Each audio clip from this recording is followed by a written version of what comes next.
timer. You can set a timer.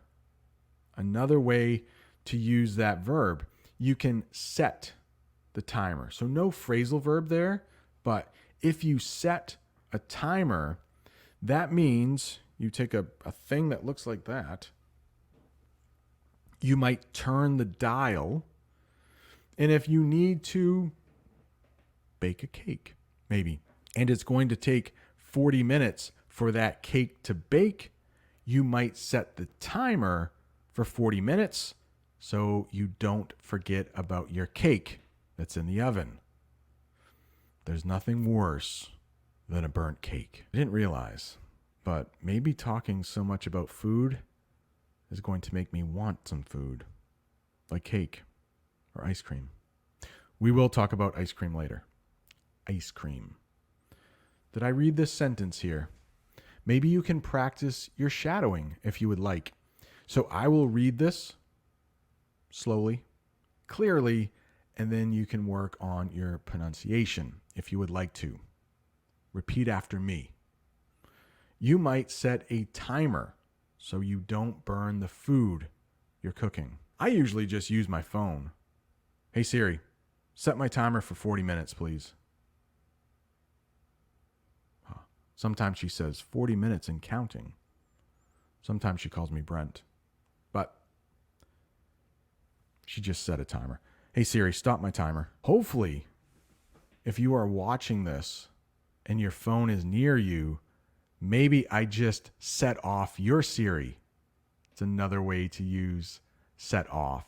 You can set off a smoke alarm, or I can set off your Siri. Hey Siri.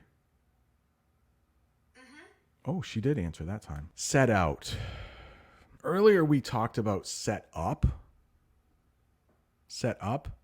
Now we're going to talk about set out. And they are so close. They are almost the same with just one little difference. So you might set out your utensils. You might set out your ingredients. You could do the same. Set up both of those things. You might also use set out before you cook. Or you can set out your ingredients.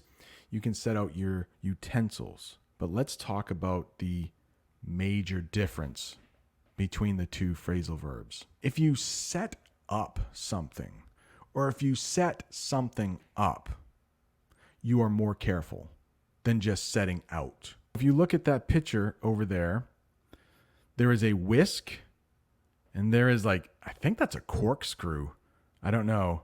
And then we might call those beaters. So from left to right, the whisk, the swirly thing, might be a corkscrew, and then beaters. We might call those beaters for a hand mixer. But those are lined up. You see how nice and organized they are? If you set out something, you might just quickly place it on the counter. But when you set up, you're a little more careful. Oh, hey, Abdi, I'm glad you asked this. Set off. We are going to talk about another way you might use set off or set out. A couple weeks ago, I asked this: which phrasal verb, meaning to start a journey, would you use? So we already talked about one way to say set off. We talked about starting a journey before. Looks like 13 days ago. So yeah, if you are beginning a journey, you can say set off. So that's what makes these phrasal verbs so difficult, is that they have a couple different meanings. Of course, English is confusing. There are other ways to use some of these phrasal verbs. I wish it was easier. Sorry.